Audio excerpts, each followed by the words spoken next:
Okay, so I've been to UIST many times, and I know at this point in the conference everyone's tired and wants to go eat pizza and go home. So I will try not to keep you too long. It's a real privilege for me to be able to deliver a few remarks that I hope will be thoughtful for our community, a little bit of a retrospective, a little bit of a looking back. I don't know how much sense I'm going to make entirely because I did actually have to fly in on a red eye, and I slept 0 last night. You know, when I was a grad student, I did pull a few all-nighters for UIST. I didn't expect as a 48-year-old full professor I'd be pulling an all-nighter for UIST, but here I am, having done that on an airplane. Oops, what just happened? Sneak previews, okay. This is not my laptop. So I wanted to call this talk Making Possible Things Easy. And that term comes from a phrase that Scott Hudson, that is Scott Hudson, a few years ago. Scott Hudson, so this is really special for me as well because I got my PhD at Carnegie Mellon, and Scott was a big part of my time there. Brad Myers was my advisor, and I learned a lot from both of them. But Scott Hudson said to me at one point something that stuck with me. He said, UIST is about making impossible things possible, but it's also about making possible things easy. And both of those should be in service of people. And I think especially for the younger up-and-coming students and people kind of new to UIST, the top line we see very clearly, right? We see these amazing demos that make something that very much seemed impossible suddenly come to life, right? It's suddenly possible. And it's like almost, you know, it's just a hair's width shy of magic. And so I think we're really familiar with the top one, but UIST actually has a long history of the second one too, about making possible things easy or easier. Things that you could do already, but they're just too hard, right? They're just not accessible enough. And so we'll talk about that. But if you look at the last 6 Lasting Impact Award winners, you know, there's a mixture here as well. The top line are a lot of making impossible things possible. And aspects of that are in all of these, but the bottom line is actually making some things that were possible but just really hard much easier. For example, Morris and Horvitz's search together. You could do a kind of collaborative search, but it was cumbersome and difficult and definitely not streamlined. That's just one example. And so UIST has a long history of both of these things, and we are firmly in the camp of making something that was possible much, much easier. So our question was, how can we make 2D gesture recognition easy? This was back in 2007. There might be some people in the room who are, well, probably born, but not very old. It probably seems like a really long time ago. It's making me feel old. And so, you know, it was the year the iPhone 1 came out in 2007, to give you a calibration point. Stroke gestures were around, but not that common. Touch screens were not everywhere yet. They were in research, but not in products and stuff. So that's just kind of the context at the time. In 2003, actually, I was Andy Wilson's intern at Microsoft Research, and I got to be the first intern to ever work on the Play Table, which became what Microsoft released as the Microsoft Surface, which was not what later became the Microsoft Surface, which was more of like a laptop form factor. They originally released this thing as the Microsoft Surface. It's a vision-based system looking up from the bottom. And Andy Wilson was one of the masterminds behind the original version of this. And my job as an intern in 2003, I was only my second year as a PhD student, was let's add some gesture recognition to this so we can do things like make strokes and swipes and circle things and draw symbols and question marks and, you know, draw a box around something, you know, those kinds of things. Things that now we frankly take pretty well for granted, I think. And so as I began to look into this, which I'd not implemented before, the main thing that stood out in HCI was actually from SIGGRAPH, and it was the Dean-Rubin recognizer, which many of you will have heard of. And it's a statistical classifier, and it's a feature-based classifier. There were 14 features that Rubin defined. You can see them listed here. And you had to know things like Mahalanobis distances and matrix inversions and discriminants and other things that I kind of knew, but not really. And as I was getting into it, it just seemed like it really shouldn't be quite this hard. And the paper didn't really tell me enough to actually build it. And so I had to work harder at this than I thought I should have to. And so I wanted something that seemed a little more straightforward. There's also dynamic programming approaches that have been around a long time, especially with handwriting recognition. You'll see me mention Tappert here in a few moments again, but Tappert had a paper on an elastic matching technique. That also seemed complicated. Gosh, I keep jumping ahead here. I have to not touch the touchpad. Okay. So what we ended up doing, I wanted to work on the interaction design. And so Andy said, just do linear time warping, which is the thing on the left. Just stretch them out in time, make the template and the candidate gesture align in time, it'll be good enough. So we did that. It didn't work all that well. And so we could kind of work with the interaction design, but not well enough. So this bothered me for a while. And after the internship, I only got satisfactory on my MSR internship. I didn't get like extra good or excellent or anything. Andy gave me a satisfactory, and I thought that wasn't very satisfactory. So that bothered me. And so it was about 2 years or 3 years later, I was talking to Per-Ola Christensen and Shuman Zai, who had released their second Shark paper, which was at UIST 2004, which won the Lasting Impact Award at UIST 2014. And they had used something they called proportional shape matching, which was an extension or a build on Tappert's elastic matching, but with zero look ahead, essentially less elastic than Tappert's approach. It was a simpler version of that. And I thought, well, this sounds like part of what we need. They're working in a constrained space on a keyboard, so they have a certain kind of rotational frame that they're in. But that part of the proportional shape matching sounds like something we could build on. And so Per-Ola and I got to talking, and he talked to me about, don't space things out in time, space them out in space, which was ending up to be the first step in the $1 recognizer. Then we had to define a notion of orientation, which we took to be the centroid of the gesture to its first point, which is only a rough approximation of a good alignment, but it was a beginning. And then some basic stuff like scale and translation invariance, and then compare to templates. So this is just a nearest neighbor template matcher, right? There's no statistical feature extraction, anything fancy, which is part of the point. So the rotation invariance step was the one that just took a little more doing. And the upshot here was that if gestures are actually the same, not identical, but of the same class, there's not local minima in the optimal alignment for the search space over the rotation search space. But if they are mismatching gestures, there's usually local minima. That's actually a good thing, because then we don't care if it gets stuck in a local minima, because the score will be higher for gestures that shouldn't match.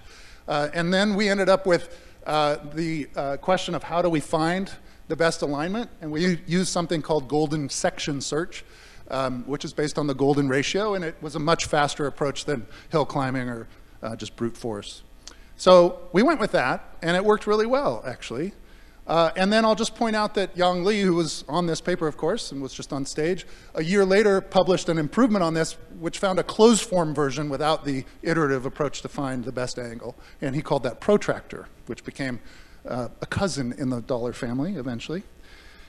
And we ended up showing that we were 7.3 times more accurate than the Rubine recognizer, and we ran 80 times faster than dynamic programming, dynamic time warping. So we had nice results there. And a big step we took, which actually at the time was, I think, not done, I think it was unprecedented as far as I know, was we actually put the entirety of the algorithm in the paper. This was back when you only had 10 pages, including references. You could not go one character over or you were desk rejected. So this was a big choice to make if we take up that much real estate on our last page. And this is pretty low-level pseudocode, actually. It's nearly code, just in more symbols. And so people could write this recognizer straight off the back of the paper, and that's in fact what happened. Felt like a risk at the time. Now it turns out to have been a good choice.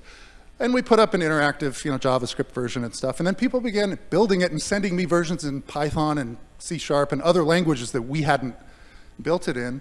And suddenly, over the next couple years, we had the beginnings of what became a dollar family. So we approached multi-strokes with $, and we added protractor through Yang Li's work, and then $, protractor, and it's like they were mating and having offspring. Radu Daniel Vatvu, if you know him, he was working on point cloud matching with $, but also adopting this very simplistic, simplified approach. And then other people started implementing this stuff, and the naming scheme got a little out of hand. So there's $3, Protractor 3D, Quick Bucks, 1 cent, €1, that's a filter, 1 franc penny pincher, 3 cents, and then a few things that got a little bit like microvolt was the last one, which, but they all adopted this similar approach, and they all put the code in the paper, or nearly all of them did. So there really is a whole family of these, and they all kind of built on each other and improved things that the others before them lacked. This is something I think is actually, unfortunately, somewhat rare at UIST, is that we don't directly build on each other's work that often, and for good reason. If we're doing something really novel, sometimes there's not a direct thing to build right on. But this was a case where things were, from Tappert to Shark, to the dollar recognizer, to the other dollars, it was all kind of building on prior work, and that just feels sort of like how science is supposed to progress. Now, I know this is kind of more invention than science, but I think it's a bit of both, and they're working together here. The thing that makes me most excited, actually, is not actually what we did per se, but what other people did with what we did, because that's, after all, the goal. Within 1 year, there was a game studio. I'd never talked to them. They didn't reach out to me. That was part of the point, right? They can just do this on their own. POW Studios built Mr. Spiff's Revenge, which won $10,000 in the Dr. Dobbs Game Challenge for Best Windows Game in 2008. I didn't even know that was a thing, but it's worth 10 grand apparently. The judges were quoted in the review of the game saying, "We particularly like the gestures that were used to control the game." So here's a little clip. I'm scared of this laptop, it's not mine. How do I play? Oh, just go next. See, that's a heart, circles, and shields. Simple stuff, but it's an integral part of the gameplay. Fireballs, and then there's a really cool one where like, pow! Big things come in, kill everybody. So that's exciting. And they never contacted us. We don't have any contact with them, but we just kind of ran across it, and that was exciting to see. That was within 1 year of publishing the paper, so putting that code in the back of the paper I think really helped. This is a project called Eden by Ken, Miller, Bollensdorf, DeRose, Hartman, and Agrawala. Some of them are in the audience right now. Just a simple quick clip where you can see they're using the dollar recognizer command to open a load model panel. The gesture L shape. From this panel, he selects the models he plans to use. Here's a paper called Air Plus Touch by Chen, Schwartz, Harrison, Mainkoff, and Hudson. Also some people in the audience right now. And you can see there's gestures they make in midair that are then recognized. This system allows us to augment touch by looking at the finger's movement directly before, between, and after touches. So those are all dollar recognized gestures there. This see, here is project on expanding the expressivity of smartwatches by Zhao, Laput, and Harrison. The usual suspects are still here. Let's see if I can get it to play. Gesturally. For example, moving the watch in a circular motion, or writing a character, such as a V. This could be used for quick actions, such as activating silent mode or taking a photo. I love that their clip Finally, doesn't we ported show a any first-person shooter game to use It's gesturally. lovely. It's wonderful. Here's a paper by Zhang and Vogel. This actually was interesting because they used the dollar recognizer to do pose recognition, not path recognition. But they were able We to developed a adapt it for computer that vision purpose. algorithm to identify It's called fingers and finger-aware hands when shortcuts. pressing keyboard keys. The hands are captured by a built-in laptop camera and a reflector. The system tracks the location of the keyboard to rectify it. Hands and fingers are tracked using contour analysis, heuristic rules, and the $1 recognizer. This is a little quiet, but it did say the we $1 developed a recognizer computer. there. I promise, it's in there. This is not an academic project, but it's called InkBase. It's part of a kind of interactive sketching application. This is just an animated GIF they have on their website, but it's showing the dollar recognizer at work recognizing a triangle. And then probably my favorite example is from a fairly well-known digital artist named Zach Lieberman and his collaborator, I'm not sure his first name, Nick, maybe Felsen. And it's called Landlines. I really encourage you to try it out. On a laptop, it's even better than this video, which is just on a mobile device. I'll first show it, and then we'll describe what's happening.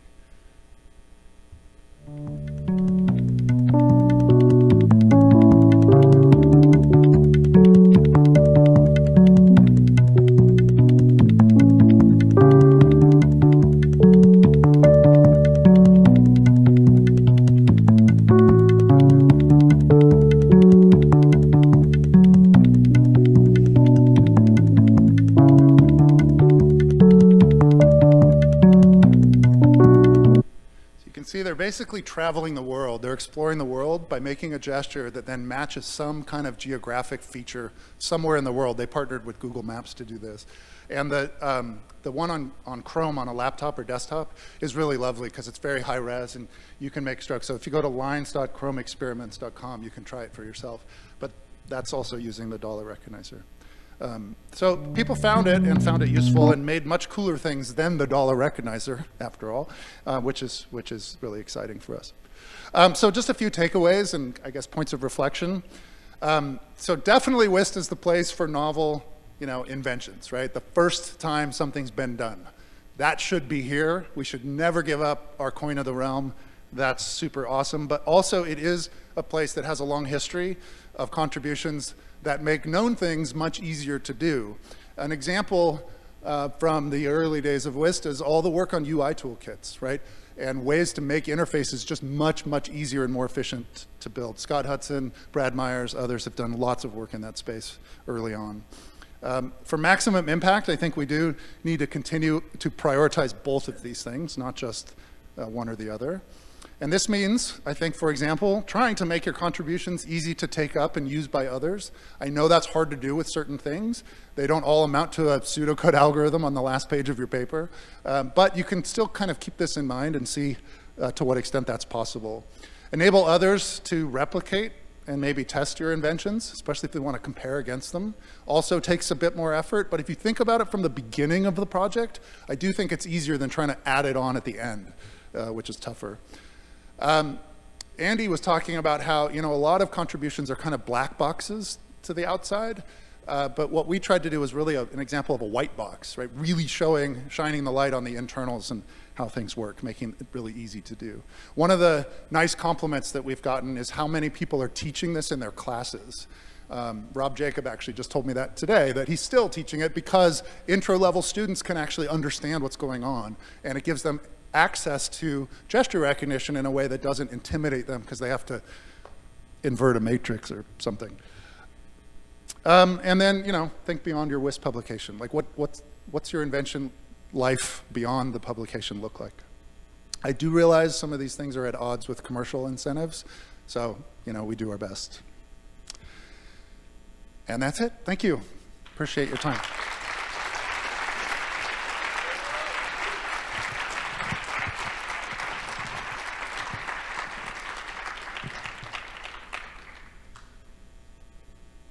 I guess I was told that we can maybe have a little Q&A. I don't know how much time we have, but and I would really implore my co-authors to come up here for these. You're not getting off the hook. Come on. Andy Wilson, 4th time to the stage, please. Come on, Young.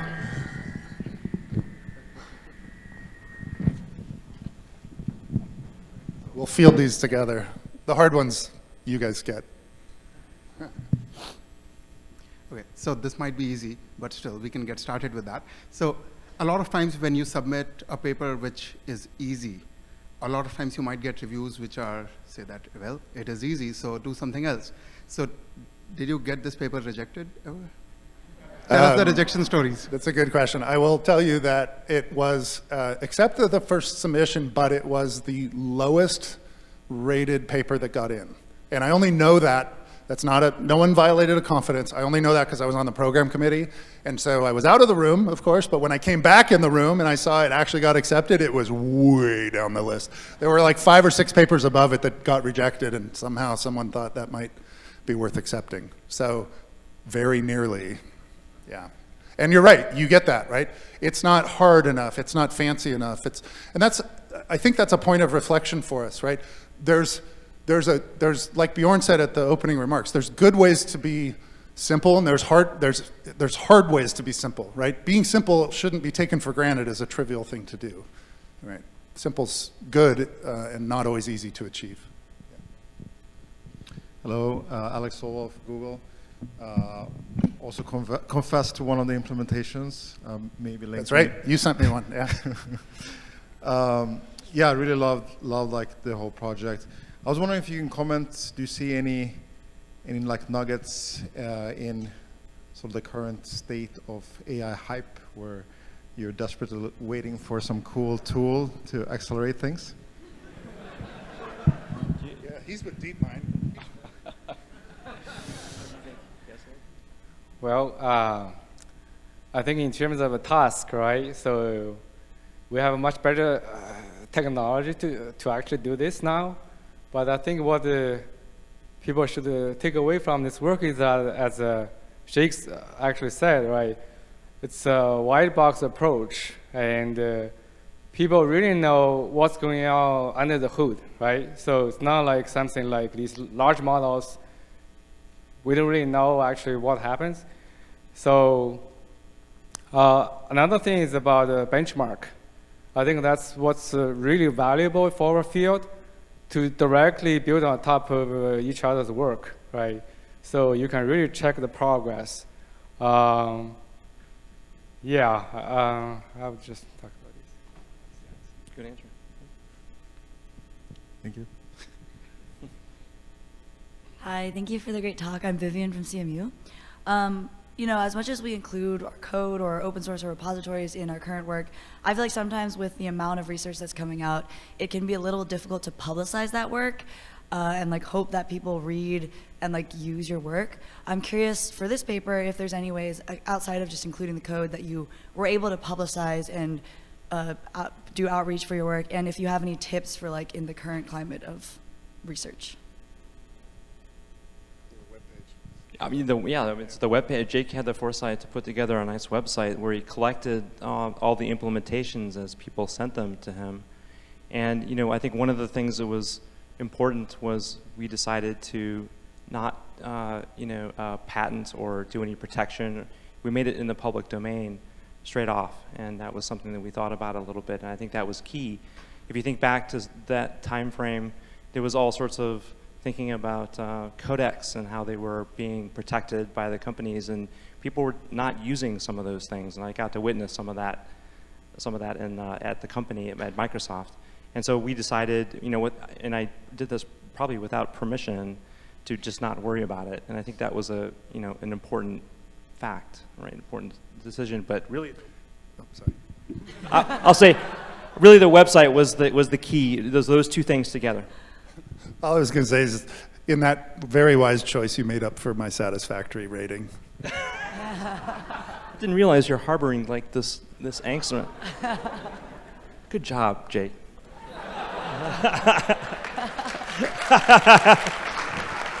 You've done good. Thank you. Hi, Bingjian Huang from the University of Toronto. Thank you for the great talk. I think my question is surrounding, as we're having more and more hardware research in the WIST community, apparently open sourcing hardware is pretty hard. And also for people who want to use the open source hardware is also hard because they need all the, the machines to manufacturing the hardware. I wonder if you have any thoughts or any future vision on this side. Thank you. Thoughts about hardware? Open sourcing hardware? I mean, I can say one thing short. I'll just say one thing really short, but then you still have to do it. Which is, I don't know how many projects bother to make a project dedicated website, bother to publish their circuit boards or their specs that could at least sometimes could be reprinted by somebody. Maybe, you know, I think we try not to put stuff in WIST papers that take up space that feel, like Mayank said, kind of the easy parts or the familiar parts. We try to make it all kind of novel and shiny. And, you know, we've created incentives for each other to do that. But the extent to which we can get the banal stuff that makes it possible out there, like Rubin could have written his paper in a way that was a lot easier to actually build his thing. And, you know, a lot smarter people than I have built it, but well, actually, Young built it for us, so that's proof of what I just said. But, you know, a lot of us don't, you know, there's a similar movement to try to do plain language summaries of research that are shortened versions that are digestible by the general public, especially in the accessibility community. We're trying to do more of that. That's another example of trying to make our stuff, you know, I don't want to break it to everybody, but like no one reads our papers except each other for the most part, right? For the most part. I mean, there are some exceptions, but for the most part, no one's out reading WIST papers. No product groups read WIST papers. It's very rare. So we have to, you know, I think we're good at making videos that help get those things out, but there's more that we can do there. But it takes effort, and then often we get the paper, we check the box, and we move on. And I think we just want to question that a little bit. You know, this really doesn't have anything to do with hardware, but I do think it's really interesting to watch how the AI community has sort of progressed into this mode of having a project page, this, you know, maybe hosted on GitHub.io, right? And then you have the link to the paper, to the source code, to the demo. And like, it's hard to imagine, but back in when we were doing this work, people weren't really doing that. Is there an analog to that for hardware? I don't know. Maybe somebody can answer that question. I feel like people have tried, but it hasn't maybe stuck. That's already a pretty good answer. Yeah, thanks. Thank you.